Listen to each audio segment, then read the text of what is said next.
I worked with both Bob Long and Saul Halpert, and I knew Bob actually better than Saul, but what I wanted to chat about related to Saul specifically, because it was triggered by something that Dr. Eisenberg said when he used the phrase old school.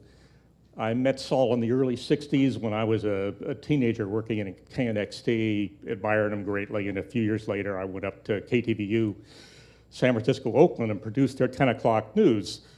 So I was still pretty young in the business then, and we had an opening for a reporter, and just coincidentally, Saul was in the process of leaving KNXT at that time. So I went into my superiors, the news director and executive producer, who shall remain nameless to protect the guilty. And I said, we got to fly Saul up here. I mean, he'd be, a great addition. I mean, look at that experience. And they said, well, Saul's something of a legend. I mean, he's a great talent, but Tim, don't you realize Saul is old school? And I'm thinking to myself, yeah.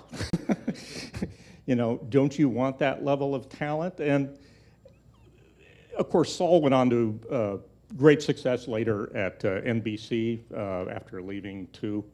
So it certainly wasn't the end of his career. He went on to many triumphs from then. But for many of us in this room, I think, having come to a lot of these luncheons over the years, there's a subtext here, and often it is, gee, for me, when did the business start to change?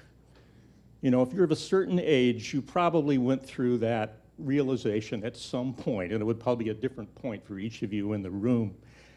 But the day the business started to change for me, when I was told, well, Saul, he's great, but he's old school. So I guess my thought is, here's to old school. Amen to that. We got a room full of people. Bill Wood. I knew Bob, I didn't know Saul at all, but I knew Bob very well, and I'm sure all of you in this room have had people that you've met from time to time and became instant friends with. I mean, you barely remember their names, but you just walked up to them and a friendship started. And that was the way it was with Bob, and I'm sure some of you have the same experience. The stories were great. If you see him again, get him to tell you the one about the Katangan paratroopers who turned out a bar, and the one that were used as American Express card to bail himself out of jail. But the one I remember, both of us were very competitive, and it used to be competition in the news business, and we would compare how competitive we were, and I would tell my auto racing stories, and he would tell his sailing stories. He used to be a competitive sailor. And he won one major race, and I think it was from New York to Boston. And he was telling the story that one night there was no wind, nothing. They were just sitting there, and the whole race was going on around him. Do you remember the story, Jeff? And he said he looked over on the horizon, and he saw some ripples in the water. And somehow he maneuvered, I don't understand sailing that much, but he maneuvered the boat over there where the ripples were, and the storm was so strong, it blew him to Boston. He said it was all he could do to keep up with the whole thing. And when he pulled up, the people said, "What are you doing here?" He was like a day and a half early for when they expected the real racers to be there, and he wasn't considered one of the real racers. But that's how competitive he was. That's how observant he was, and that's how he took advantage of situations. That was Bob Long, and if you do see him again, he'll probably sit down and order a double Doers and spend the rest of the night with you. Would you like to say something about both? I wonder if I'm going to ask Pete. He can just sit right here so he doesn't have to get up, to reflect a little bit on both Bob and Saul. Well, we needed an assignment editor, I think, in 1969 because Jack Fox had resigned to go to work for Mattel Toys. And Pat O'Reilly says, "I've got an application here from a young former Marine. And we're going to have lunch, and I'm going to test his mettle because, I don't approve of non-drinkers in the newsroom." And if anybody here who knew Pat O'Reilly knows what I'm talking about. Of all my years at NBC, he may have been sober 3 times. So Pat's the assistant news director, and he takes Bob over to Brewers. 4 hours later, they come back. Long is practically carrying O'Reilly back into the newsroom. So I go over to Riley and I says, what's his name? I just hired him. And that's how Bob started out. I didn't have anything to say with the decision to hire him because Pat O'Reilly said, I'm only going to hire a guy who drinks. I don't hire non-drinkers. So that was my introduction to Bob Long, who turned out to be an excellent assignment editor. We were both in shock when Mary Tyler Moore came into the newsroom. I didn't know what quite to say to her, and I don't think Bob did either. And I'd yell copy, and she raised her hand. What can I do? What can I do? But she was one of the sweetest people I've ever met in the newsroom. Now, the other story about Halpert is Saul had a temper. And on this day in 1963, he was assigned to cover the Sinatra kidnapping story, a big story.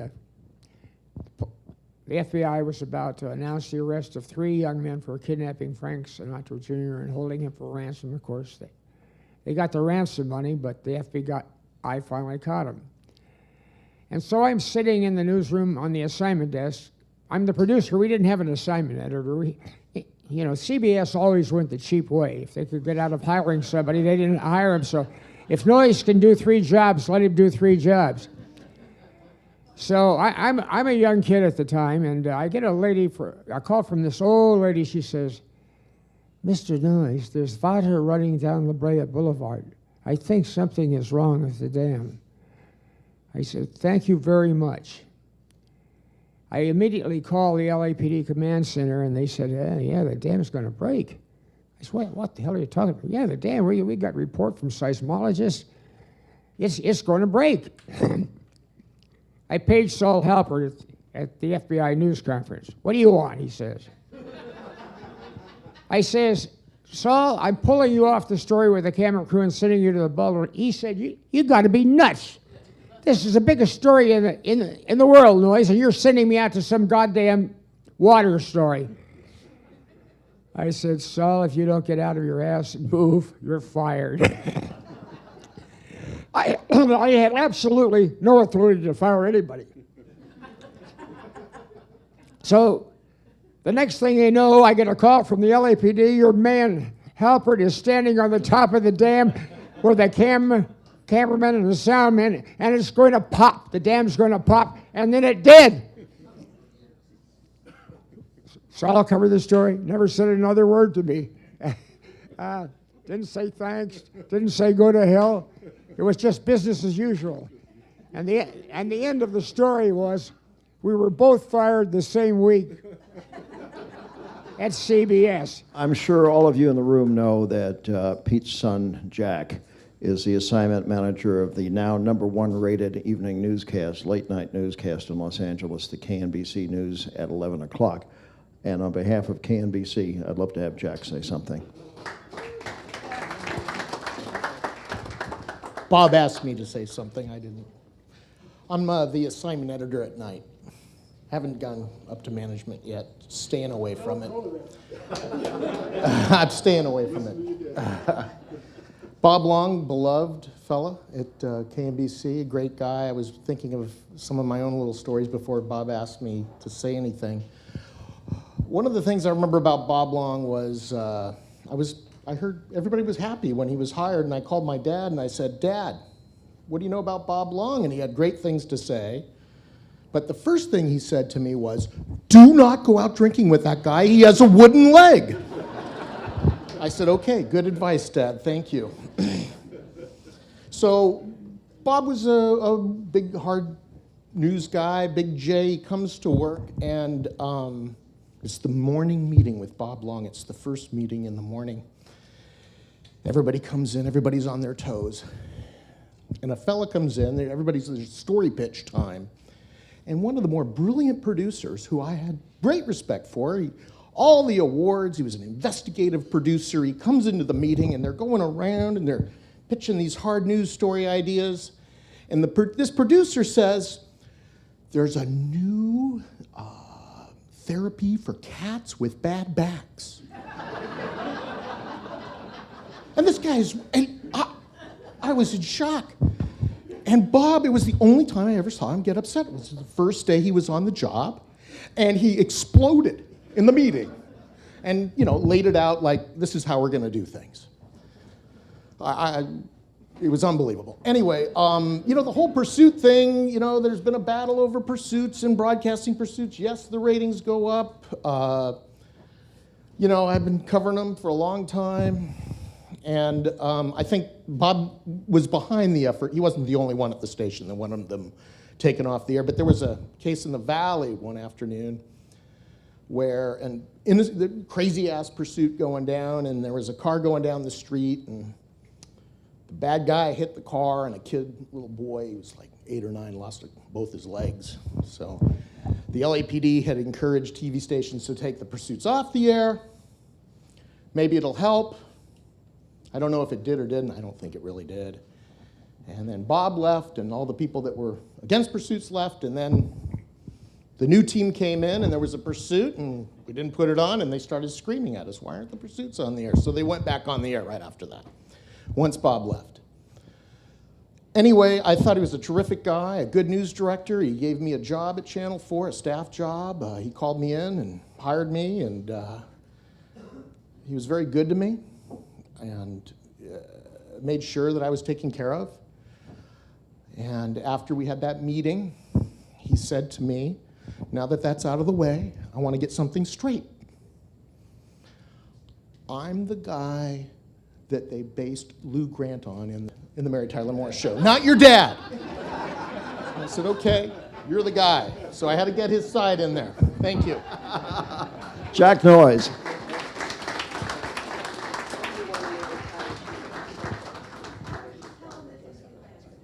Come up. Our next volunteer speaker is my wife, Barbara.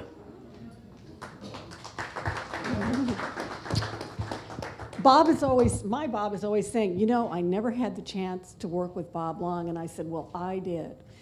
But I remember one night we were at the Pier Hotel at Disneyland. And we had been there for the Golden Mike? Some awards thing. Anyway, afterwards they had the ubiquitous bar. So we're in this room, we're just having a blast. Bob and I mean, we're the kind of people, we go to bed at 9 o'clock on Saturday night, but we're with Bob Long, and so the evening is wearing on, and finally they tell us, you have to leave. And Bob and I are thinking, man, this is our first chance to close down a bar ever. And Bob Long says, no. He said, you must leave the room first. And Bob says, why? He says, because I always close the bar. so we had to leave first, and then Bob Long followed us out behind. We also had a very nice dinner with him in Washington, D.C. And I got a chance to introduce him to my favorite Italian restaurant out in the hinterlands of Maryland. I think we almost closed that one down. We did close that one down. But lovely guy and just a delight. He hasn't asked to speak, but Frank Snepp is here. Frank, where are you? So Frank spoke at our last lunch, which was back in July, and told the story of the ageism suit that he filed against NBC and KNBC and how that went, and it went to trial. And the result of that, it was a story that has received several hundred video hits on the website, by the way, so it got a lot of appreciation and a lot of comments. And I know you'd like to talk about Bob because Bob appeared on your behalf at the trial. Yes, Frank Snepp. JR. I knew Bob Long since the mid-1990s. He hired me to work at KCOP, KCAL, and then KNBC. What he hired me for was to serve as sort of a hitman, to go after mean stories and mean people. he articulated to me his philosophy of journalism. He said, our job is to comfort the discomfited and discomfit the comfortable. He borrowed that from somebody whose name he remembers, but I don't. And that's what we did. Despite these august feelings, one of the first things I did for Bob was to keep him on the road. Way back when, he had a car he called La Bamba. La Bamba was something like an Impala rebuilt 100 different ways. And he had run into a little problem with the law in Marina del Rey, where we both lived. And so he said, Frank, I want you to come by every morning from now on and blow into the breathalyzer the law has attached to my steering wheel so I can get to work. Well, I was a dubious substitute because I suspect that some mornings I still had a little alcohol on my own breath, but somehow I managed it. And he made it to work. Another assignment he had for me, which was outside the norm, was one day he said to me, and this was at KNBC, he'd come in and he said, you know, I was married, I believe, to somebody long before we both were fighting the American Civil War. And he said, she just died. And we've got to go over and pick up her artifacts at wherever she had been living. And lo and behold, we did that. And what she had left behind, and God knows if this was a true story because you know Bob, we picked up her false leg. And we took it to his office, where it occupied a space of some dignity for years to come. That was Bob Long, the humorist, the drinker, the people we all know and love. There was Bob Long, the journalist. And that's what I want to tell you about very briefly. When he called me into KNBC, I had been working on a story about the Staples Center, about the very large multi-residential commercial complex out near the coast known as Playa Vista. It was built on old methane deposits. The city was testing its new methane code, and it didn't work.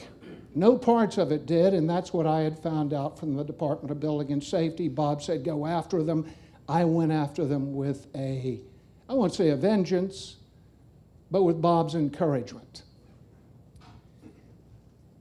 Playa Capital was a very big force in this city, and they came down on us with 4 feet and 10 feet to stop this story.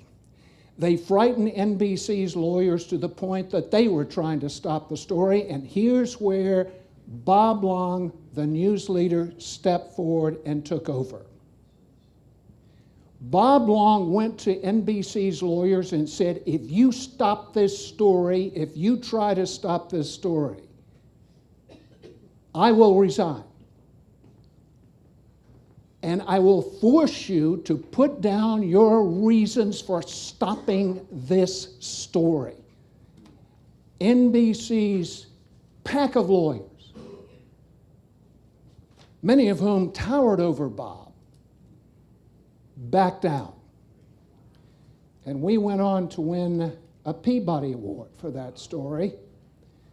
And Bob cherished it, and I cherish Bob's leadership for it. That's the kind of newsman and manager he was. Flash forward. Bob agreed to appear at a lawsuit that I talked about last time I was here, an ageism lawsuit against NBC. He agreed to speak on my behalf. He was in terrible health at this time. He came to LA from Washington. And he gave testimony that helped me swing that lawsuit. But I want you to listen to the next line. He told my lawyers, I will testify for Frank, but I will not say anything ill of NBC. Bob Long was a fantastic manager because he balanced all interests. He wasn't going to badmouth NBC, but he was going to speak for me, and he did. The last time I saw Bob in the flesh, he was about to testify. And damn it, he was still sucking the martinis. And I said to him, Bob, don't you think we ought to sort of cool it? You're going to have to testify. He said, no, Frank. And so I subsided. We continued to talk right up to a few days before his death. Bob Long was, despite his public persona, a man of great brio in public. Bob Long was a melancholy man. He spoke to me many times about the black dog that came upon him. This wasn't nihilistic despair. It was what Winston Churchill had. It was just a feeling that you were a mote in the universe and you would advance and then recede and disappear. That's what we talked about in some of our last conversations. I said, Bob, when are you going to kick off? He said, Frank,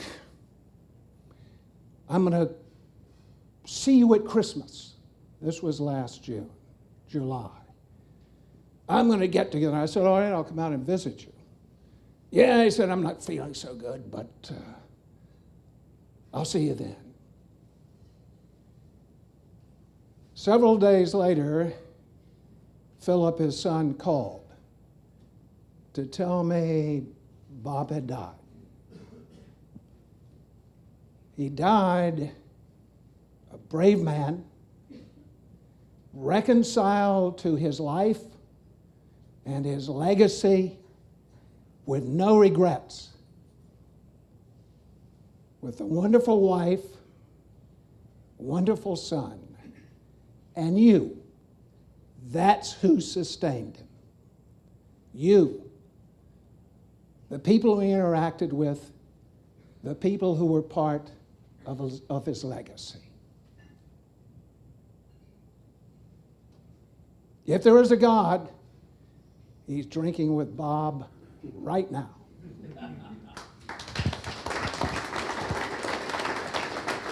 But talk about old school.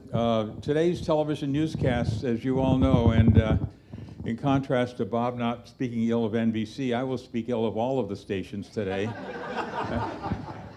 And every night it's just a damn crime report, or it's another major traffic accident somewhere, crap that we didn't cover in the early 70s when I came down from San Francisco to be the day assignment editor at KNBC. And when Saul came over from KNXT, we were working very well together. Occasionally I got a little bit of his temper that did show when he didn't like an assignment that I wanted him to do, and then I asked him why he wouldn't do it, and then he gave me an earful. And I said, okay, let's move on to something else. That's your opinion, and you've just shared it with me. But how many people in this room, or I should say, how many stations today would do a story about the Labor Relations Division of the Los Angeles Police Department? Saul and I did, and it was a hell of a good story because I came up with it and Saul did it, and it was a very informative story. Just about 10 cops who were going around trying to keep the peace in the labor world in this town. And Saul was just the epitome, long before Fox News came up with it, fair and balanced. He really was. And that's the best thing I can say about him, beyond the last thing that I will say about him, which was when I first saw him here at a News Geezers meeting when Mira and company brought him here, and they were sitting back over there, and I walked up to him. I hadn't seen him in, God, I don't know, 20 years or so, more. Held out my hand, shook his, and asked, "Do you remember me?" "Remember you? I've been trying to forget you." Actually, I did know Bob, but not particularly well, but I had the honor of working with Saul in the late 60s when I was but a wee thing. And some of the things that were said tonight really, or to this afternoon, really bring back one indelible memory of a weekend assignment where Saul was sent to cover a meeting down by Patriotic Hall of the American Nazi Party. And, you know, it was said the high esteem he's held in by the people he reported on, and as Warren was just saying, fair and balanced.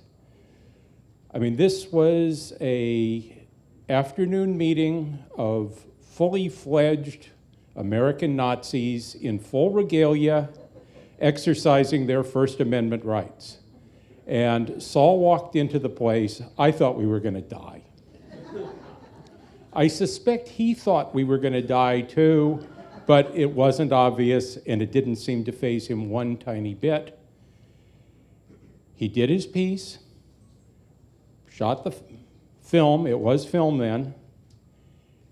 And instead of going back or going somewhere else to track it, he did his track right there in front of them all. And yet, he was treated with respect. He was, I mean, there was never any semblance of threat or hostility. He was what he was, they were what they were. He did the story. They respected him, he respected them.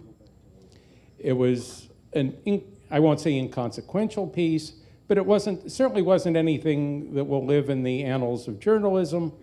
But by the same token, it was a stunning example of what television journalism in the hands of a professional was in that day and sadly is no longer. Bill? I'm Bill Lewis. This is my first time at this meeting. Even though I worked at NBC for a long time, I started back about 4 years after that film that you saw portraying the Watts riot. When that was going on, I was probably about 16 years old. I started at NBC not too long after that. And we always thought about people having your back, as John was referring to. And I thought it would be a shame not to talk about Saul and people like Pete from the perspective of a field crew, because that is so important. That's where you encounter the things like the Watts riot or the mudslides or the fires. And because you have a professional at your back, like Saul was, you always knew it was going to be okay. In '76, I covered the fall of Cambodia with a professional correspondent by the name of Jack Reynolds. And I was scared as hell when I went into Cambodia. The day before, the guy had been killed in the hotel that we lived in, but when we got in, the kids were playing in the streets, in the holes in the ground that the rockets had embedded in the ground. But Jack, he wouldn't go any place, he wouldn't take us any place that he wouldn't go first. And that's the way it was with Saul. Saul would scout out the story, he'd be there first, and when you got there, he knew exactly what he wanted. And he knew when he had it. He knew when you start rolling and when to stop rolling. He didn't need 3 magazines as it was when I started, or later on, you didn't have to tote that heavy BVU 110 recorder around for hours because he's shagging you from place to place.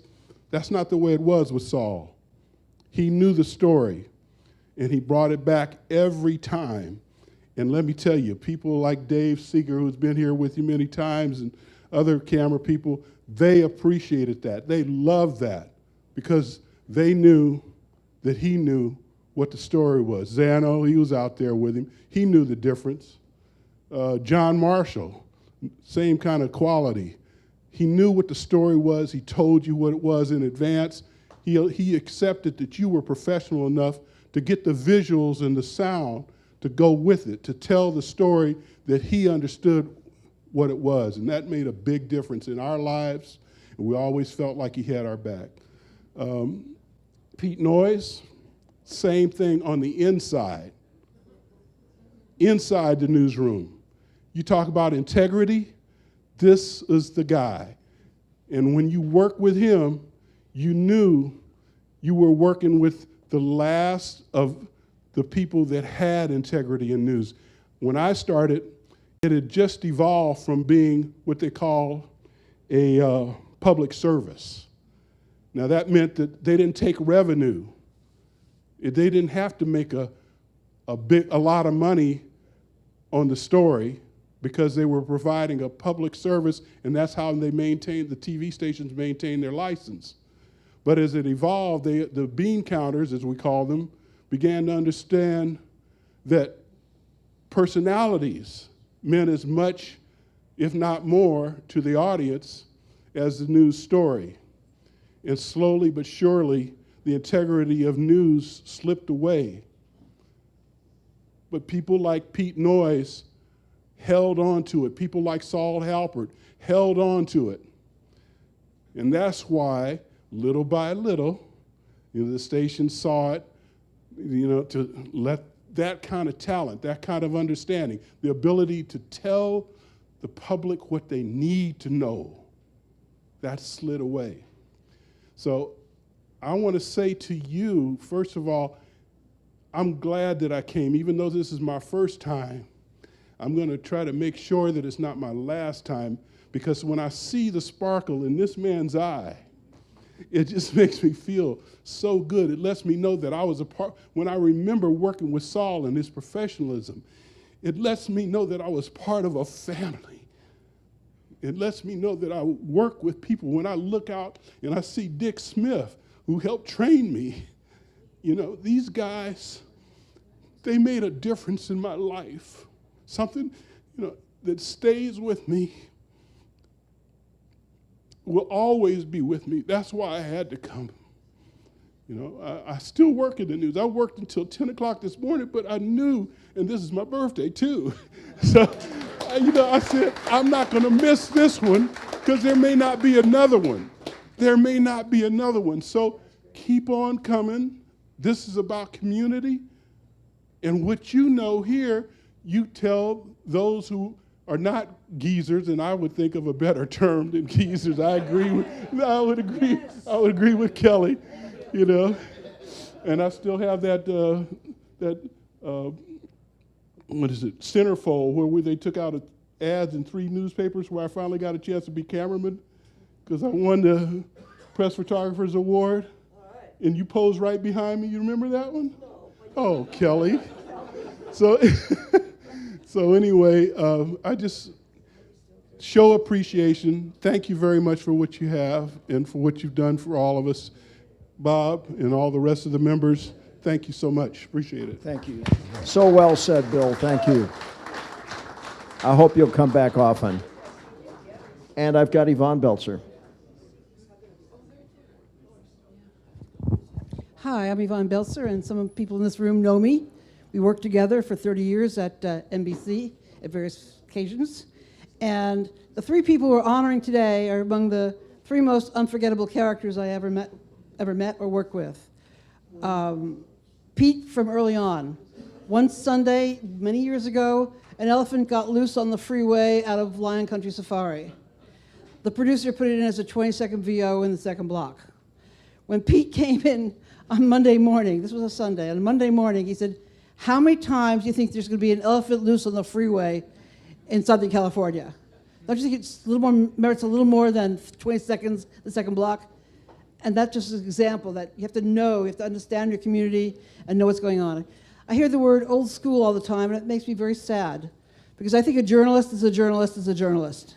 If you're really a journalist and you really want to cover the news, then you're not old school. You're actually a professional. And a lot of problems we have today is because there aren't that many professionals left. Pete, I loved from the moment I met him. My husband's here with me. He knows when I said, they're honoring Pete Noyes. You want to go? Now, we live in San Diego. And people say, why do you come from San Diego? I said, because they built a freeway between here and there. It's not that hard to drive up here. And when I said Pete was going to be here, it was honoring him. My husband wanted to come with me. Now, Bob Long, he was a blessing, an absolute blessing to the time he was at NBC.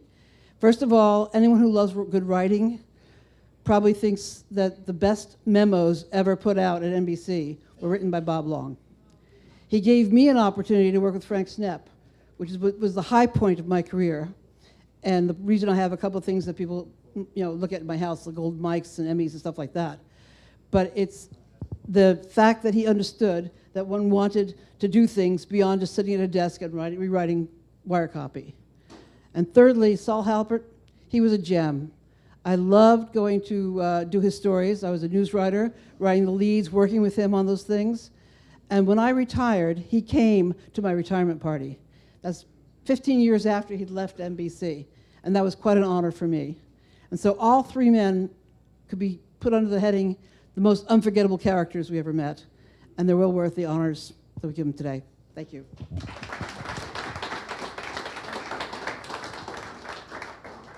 I know some of you are leaving. We're going to have one more speaker, and then we're going to do a group photo with Pete and everybody who worked with Pete.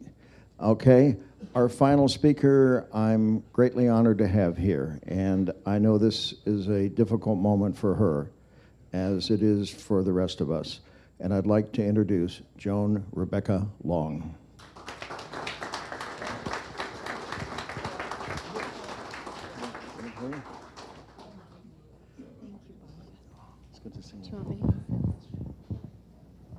Thank you, Bob, for inviting me to a luncheon I never attended because it was called the Geezer's Luncheon. And as you can tell, I'm no geezer. But thank you for inviting me. I know that Philip has been here a number of times to the luncheon. And I want to thank you all, and also on behalf of Philip, who could not be here today. Thank you for the support, for the messages, for the tributes.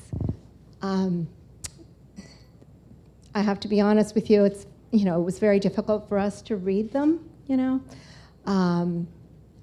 but we are grateful for your support, and we're happy that he had many memories with all of you here.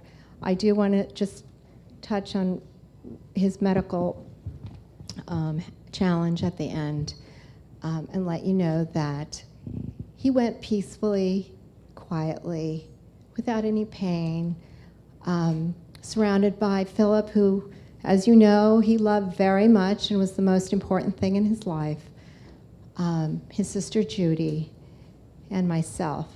So he knew he was surrounded by a lot of love, and he knew that he left many, many people behind that loved him. So for that, we're very grateful. I also wanted to let you know that Philip and I have been busy in these last couple of months to honor Robert. I called him Robert, but most of you refer to him as Bob. An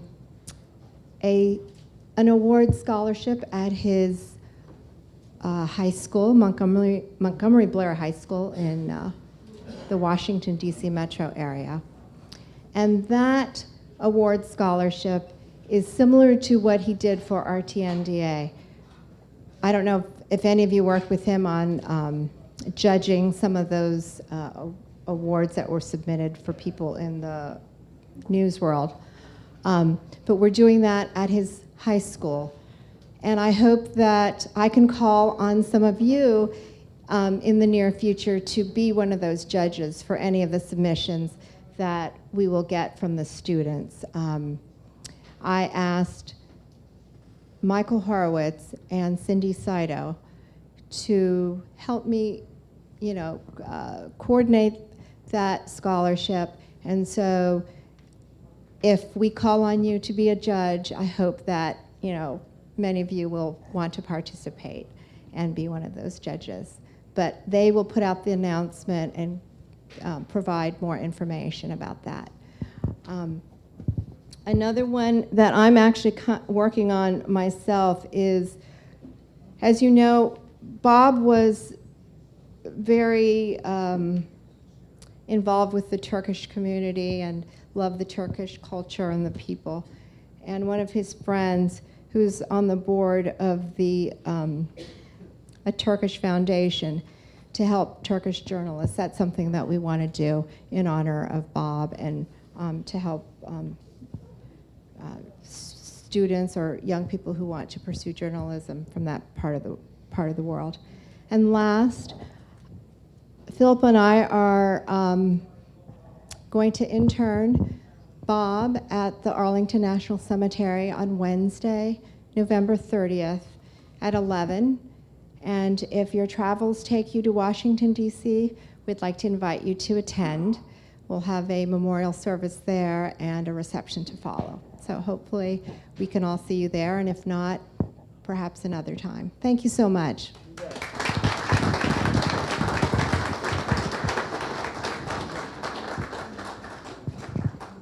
Thank you all, from Jim Halpert to Joan Rebecca Long, and everybody in between who spoke from the heart about these two great men who passed, and about our brilliant colleague, Pete Noyes, who's still very, very much with us and deserved the honor that he got today. Again, I thank you all for being here. A final note before we go out and take this group photo. You probably know that in my other world, I am chairman and treasurer of the 8-Ball Welfare Foundation, which has existed for 60 years now, helping journalists in temporary financial need, as well as assisting students in need. And I would invite you to go to 8-Ball, the number 8, 8ballfoundation.com. Whether you know of people in need or whether you would like to contribute, we get funding from a couple of different foundations, including Faffinger with the LA Times, covers all of our operating expenses. So every penny that's donated goes to help journalists in need, and I thank you in advance for considering it again. It's 8ballfoundation.com. Pete is on our board, thankfully. Many of you in this room have contributed, and I thank you very, very much. And again, thank you. Next lunch is on Saturday, February the 4th. The one after that is the last Saturday in April. Thanks so much for being here. You people are a pleasure. We had 99 of you here. Not a record, but boy, that's a big number. Okay, Dave, take it away. How you want to do this? Judging from the number of hands that went up, I think the best way to do this is maybe go outside into the parking lot. I don't think we're all going to be able to scrunch together in here. So as you make your way out, if you're one of Pete's people, we'll gather over in one area and we'll get the picture taken.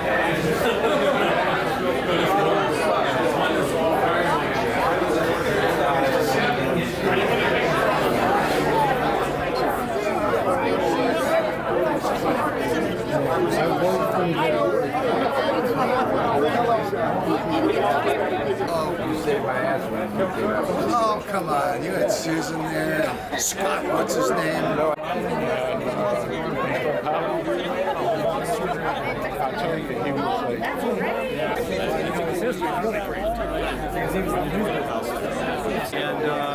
think these guys are going to change their stripes, but we'll give them help. Every one of the people said we got the right guy, so the FBI must be that's the pro.